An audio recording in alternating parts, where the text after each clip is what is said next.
Good morning. How you guys doing? Okay, so I had to was doing a lot of stuff outside this morning and walking around and taking care of stuff, and then I went inside, took a shower, came outside, and there was chewed up paper, plastic everywhere in the backyard. Where they got it, I have no idea, no clue, but it was a mess. So ran them inside, picked up all the paperwork, and during this time when I came out, I had made some coffee, and when you get busy, you leave it somewhere, and I hate cold coffee, and guess what happened? Got cold. But I like good coffee. A good homemade coffee is good. My favorite coffee is being out in the wilderness. When it's out on the fire, yeah, that's the best coffee. So anyway, my little buddy's here. Let me show you a little picture of him. Yeah, he's my boy. And the thing is, I'll tell you a little story about him, which is crazy. I used to have another dog named Panda, and she was pretty much the mother of all the dogs. And she was so beautiful. She was so cute. Her fur was like very very soft every time. Her ears were soft, and she was actually my PTSD dog. And she knew when things were bothering me or when I was like not right. She would come up to me and just like nuzzle her head here and just, she knew, and it just make me cry or it would heal me or whatever. But be her being there was always comfortable. There's a lot of times Sue couldn't be there because she was working or she had to go do her business and stuff. But yeah, Panda would be coming up to me. So there's a picture on my Facebook page of the two dogs of Panda and Sarid, and they're facing each other. He's on his bed and she's on her bed, and they're facing like each other, and it seemed like they were saying something to each other. That was the night. That picture is the last picture when she was alive, and I felt like they were saying something to her. And he does the same thing now. It was just the weirdest thing. He's been doing the same thing. He'll come up to me and nuzzle on me, and I'm like, what's going on here? And so he follows me everywhere. He listens. He's just a puppy. To me, he's just still a puppy inside, and he loves to eat pears. Oh my God, he loves pears, and he's just a great, great dog. Sadi, no, come here, come here, Sadi, you stay. And he heard a car, so he's always like, he's ready to go find out who it is. And so he's such a great dog. But our friend, it's Sue's best friend, and they were walking, or she was walking that evening by the river. She was walking her dogs, and her dogs actually found Sarid by the river inside some bushes. His legs were all bound by rope. His front paws were in the water. He's terrified because he won't get into the water. If I turn on water here, man, he won't get near it. Sprinklers or nothing. So I know he was terrified. And so, but I'm here for him too, just like he was here for me. So I'm sure that he ended up with PTSD, but he was all tied up. His legs were tied up. He had a rope around his neck. His I think he was bound in the mouth. I'm not sure. And so she went over there and cut him loose and took off. And she told us, she called us up and said, "Hey, this is what happened." So we like, Sue and I got in the truck and we took off. Let's go find him. So we met her out there, and we were looking. It got really dark, so we were with the flashlights and everything, and we found the dog. Finally, we could see him. Could see the eyes, but he didn't know who it was, and he would just take off and take off. Finally, we finally got close to him, and we brought him home. And he did have rope burns on his wrist, on his paw, or on his legs, and same thing for his hinds, and a little burn on his neck, and I'm like, what the heck, man? That made me hate people. Like pissed me off because we have a lot of dogs roaming around here in Las Cruces, and people buy dogs, and or it's just so irritating. And what do you call it? Animal shelter is so overloaded with dogs and cats that they're having to euthanize a lot of animals, and it just breaks my heart, and I just want to say, if you're gonna buy or you're gonna get a dog, get it for the right reasons.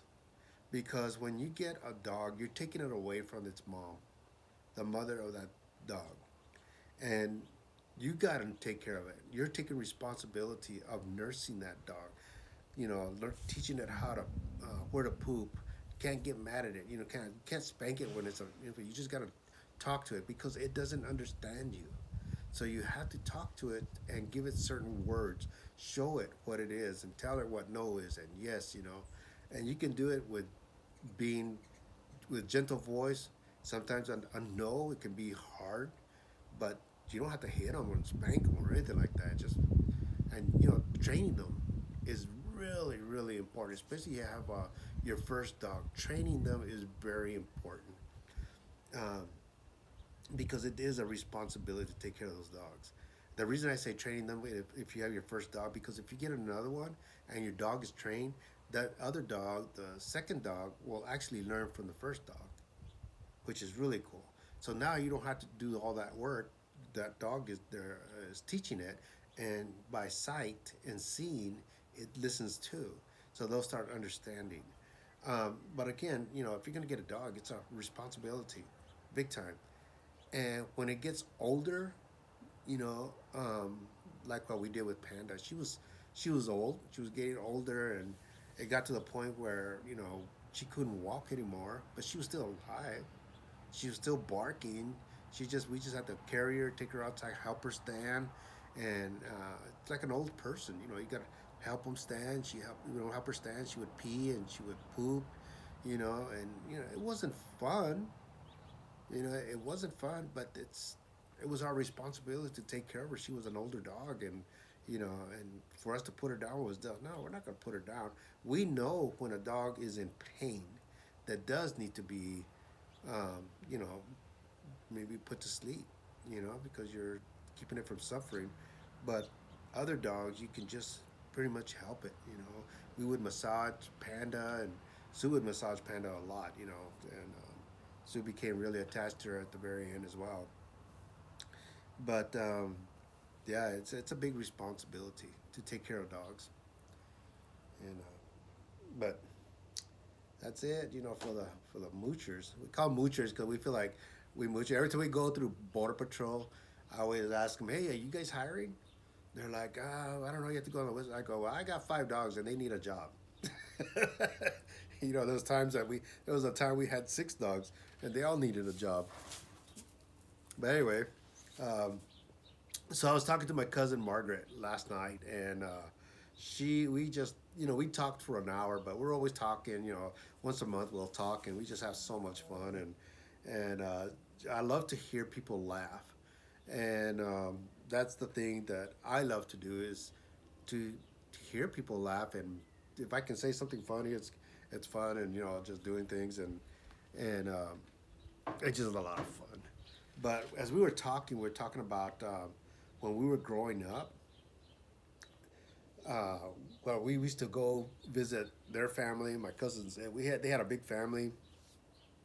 There was 5 of us, and there we were just like terrorists all over the all over the yard, inside the house, in and out.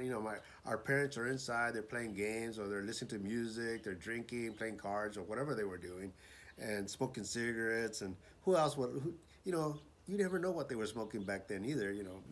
Marijuana wasn't. It's like not a secret. It wasn't a secret back then either. But it's forbidden. Just like anyway, that's another topic I would like to talk about. Anyway, so we were talking about how we would go all around. We just caused having so much fun. But if one of us got in trouble, all of us got in trouble. And when we got in trouble, we got spankings. Ooh, man, I ain't like we got spanked. They would line us up, and my uncle and my dad, and now you had two guys, you know, and our parent, my mom and my aunt were just watching us. You know, we're like, get each one of us getting a spanking, and we're like all mad at the one that got us into trouble. You know, it was, you know, the poor girl, the poor my cousins. I feel sorry for them because they never caused trouble. You know, the girls. It was always the guys. So but they would still get spankings, and it was just the funniest thing ever. But back then, you know, I hated them. But when we would leave our cousins, we would go home, and my dad was still like kind of upset because we kind of ruined the night. And he was like, "Get in the bedroom right now." And we're like, "Okay," going in the bedroom. And next thing you know, he's coming in with a belt. He goes, "Oh, blah blah blah," and he would start spanking us and on the butt. And bam, bam, bam. Now, there was times we trying to run, you know, and he would grab our arms, and we're running in circles. He's just spanking us and just not getting away from it. Man, it hurt. I hated spankings. It was just I know that we deserved them, but I hated them. I really did. Now, I kind of enjoy them. I really like them, you know. And I was telling Margaret, I go, you know, I think our parents were preparing us for this, you know, to for this excitement and this new future of you know, being spanked. I'm like, I don't know, you know, it was just weird. Maybe they were dominatrix because they were like, is that what it's called, dominatrix? When they're like in leather, whips and chains? Because whips and chains excite me now. So I don't know if my parents were like, because they were telling you, no, do this and no, don't do that. You're like, they tell you in those things, you know. It's like, what the heck? So there it is. Now you know why people are like the way they are. You know, I grew up getting spanked a lot, and there is nothing wrong with me. I think I'm not sure. I'm not 100% sure, um, but I think I'm close to it. Maybe 99.9% sure that I'm okay. All right, it's. Uh, I'll listen to the comments. I'll make sure if everybody agrees I'm okay or not. You know, just give me a thumbs up or a thumbs down or whatever. Just or I don't know. I don't know about this, but I'm still learning this. I'm still learning about YouTube and having fun with it, and I'm getting better. My arm's getting better, so pretty soon we'll be able to do some projects out here, and we'll go through them and introduce you to some other things, some amazing things out here, and I don't know. What you guys want to know about the Southwest, because there's so much here in the Southwest. I mean, from beautiful sunsets to beautiful mornings, sunrises. We have an amazing desert full of life. We have even trees. We have a forest nearby, about maybe 40-minute drive. We do have a forest. It's crazy. It's just weird. This summer, this past summer, as you know, it was freaking blazing. I mean, it just like, it was hot. Our dogs pretty much stayed inside because, you know. Oh, so the other thing, when we found when we went and picked up Sarin, um, he was he it was about 109, 110 degrees outside, and that's what irritated me, man. People, like I said, people just, I don't know, man. Some people aren't right. But we did save the dog. You know, I don't spank them. I don't beat them. Whatever they do. But anyway. But you guys, if you want to know more about what we're doing and who we are, and like I said, we are the Luceros, um, and I'm glad to be on here. I'm glad to meet you guys. The one thing I want to do say is about two people that do YouTubers is the Crockers. Um, I love listening and watching their videos. They're just so entertaining. And Al Blaze, who goes around doing free, what do you call it, cutting the grass and mowing, and he just does yards, and it's all for free if he can videotape it.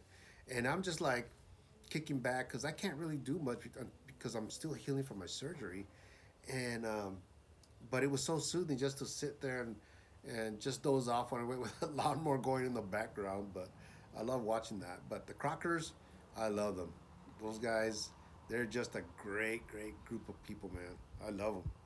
Anyway, guys, I'll see you soon. Subscribe and like this page, and get back to you soon. Bye.